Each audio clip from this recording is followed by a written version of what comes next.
I once watched a grown man stare at a receipt like it had betrayed him. Not angry, not confused. Something deeper. This can't be right, he kept saying, tapping the total with his finger. The cashier nodded calmly. That's the price. He leaned closer, voice dropping. No, that's what you're showing me. That's when I realized this wasn't about money. It was about trust breaking in real time. I was working at a small cafe in Copenhagen when an American tourist ordered coffee and a pastry. I told him the total, 65 kroner. He smiled, tapped his card, then froze mid-motion. Wait, he said. That's it. I nodded. He frowned slightly. So, where's the rest? I asked what he meant. He leaned in like we were negotiating something confidential. The tax. Service fee. Whatever comes after, he said. I shook my head. That's everything. He didn't laugh. Didn't smile. Just stared at the screen like it was incomplete. So you're telling me, he paused, choosing words carefully. You just tell people the final price up front? I said yes. He leaned back slowly, like something didn't sit right internally. He didn't pay immediately. Instead, he opened his banking app, then Google, then a calculator. I watched him try to rebuild a higher number. Multiply, add, estimate. After 2 minutes, he looked at me again. I feel like I'm missing something. I said, you're not. He shook his head. That's what worries me. Then he paid, but like someone accepting terms he didn't fully trust. That moment stuck with me, because it wasn't confusion, it was discomfort. Back home, the number isn't the truth. It's a starting point. Something flexible. Something that grows. Here, the number is final. No hidden layer. No reveal. And somehow, that simplicity doesn't feel safe. It feels incomplete. Like a story without a twist. And people start searching for one anyway. In Zurich, I watched a woman at a grocery store freeze at checkout. The total was 48 francs. She looked at the screen, then at the cashier, then back again. You didn't add tax, she said quietly. The cashier replied, it's included. The woman blinked. No, I mean the real total. The cashier repeated herself, still calm. That's when things shifted. The woman pulled out her phone immediately. Swiss VAT is around 7%, right? She said, already calculating. So this should be closer to 52. She showed the cashier her screen like evidence. The cashier just nodded politely. Yes, but it's already included. The woman shook her head slowly. So you're hiding it inside the number? That word, hiding, changed the tone instantly. She recalculated 3 different versions. Each one higher. Each one more believable to her. Finally, she stopped, looked at the cashier, and said something I won't forget. I don't trust systems that don't show me what they're doing. The cashier replied, we do. It's just already done. The woman paid, but not calmly, carefully, like she expected the real charge to come later. That's the shift most people miss. It's not about transparency. It's about control. If the number changes, you feel involved. You see the layers. You track the system. But when everything is decided before you arrive, you lose that process. And for some people, losing that process feels like losing awareness, even if the outcome is better. At a gas station outside Stockholm, a man filled his tank, came inside, and stared at the total for a long time. Then he looked at me and said, you forgot something. I asked what. He tapped the receipt. The tax. I explained it was included. He didn't respond immediately, just kept staring. Then he said, that's not how this works. I told him, here it does. He leaned forward. So what happens at the end? I asked what he meant. When you add everything, he said. I repeated that nothing gets added. He laughed once, but it wasn't humor.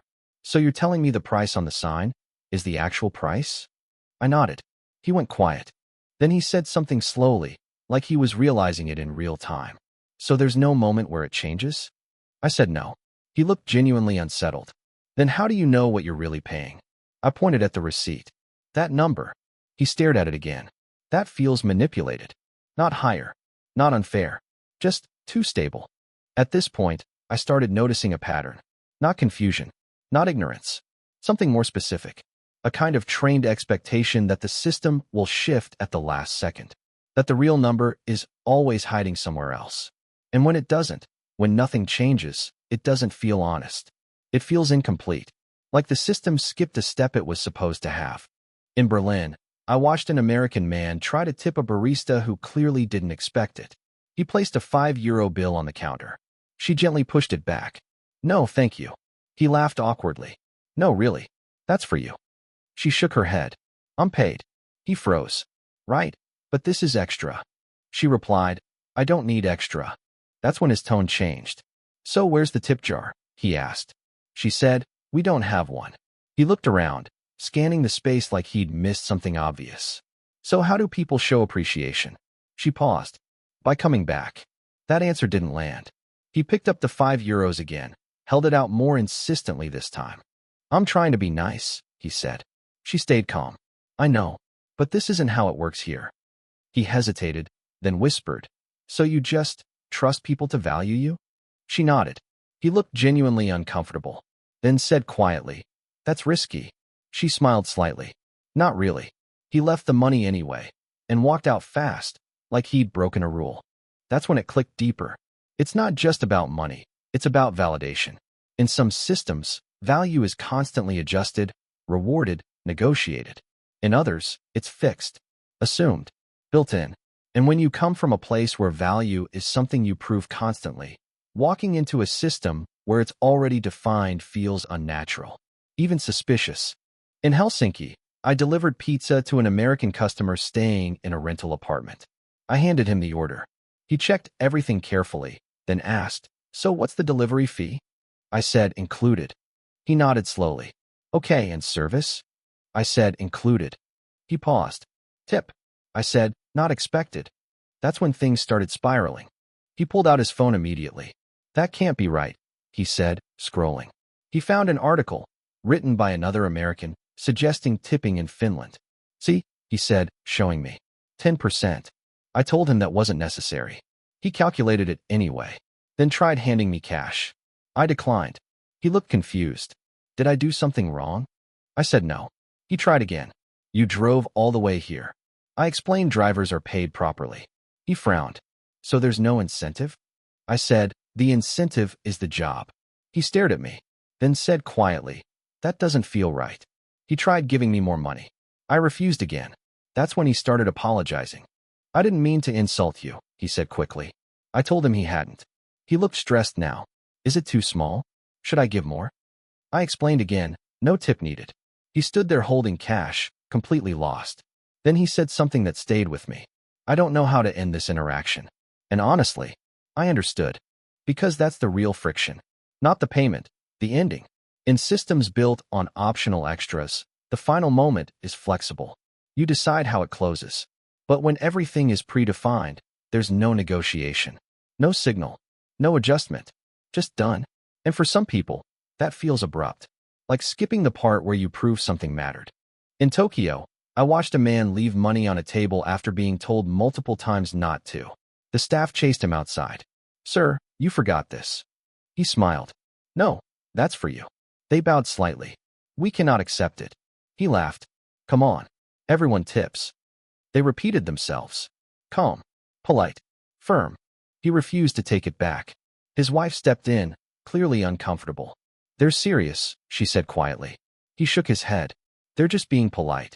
The staff stood there, still holding the money, waiting. Not arguing. Not escalating. Just not accepting.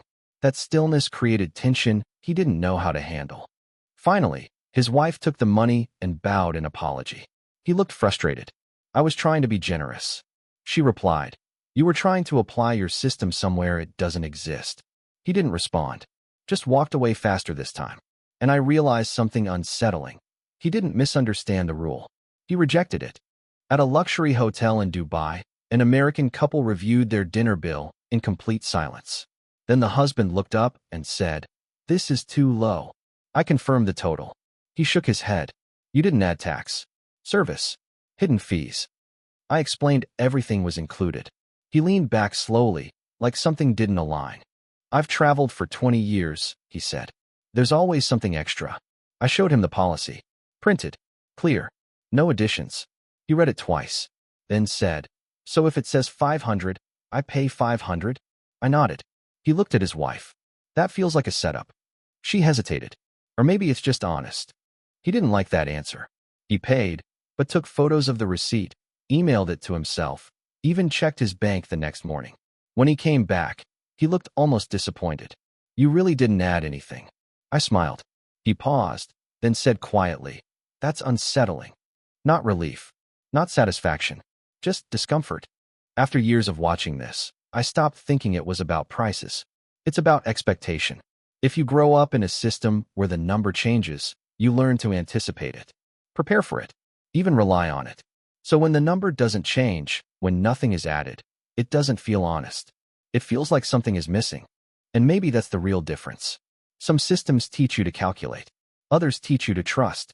But if you've spent your whole life expecting the final number to appear at the end, seeing it at the beginning doesn't feel like clarity. It feels like a trick. Not because it is, but because you don't know what to do when nothing changes.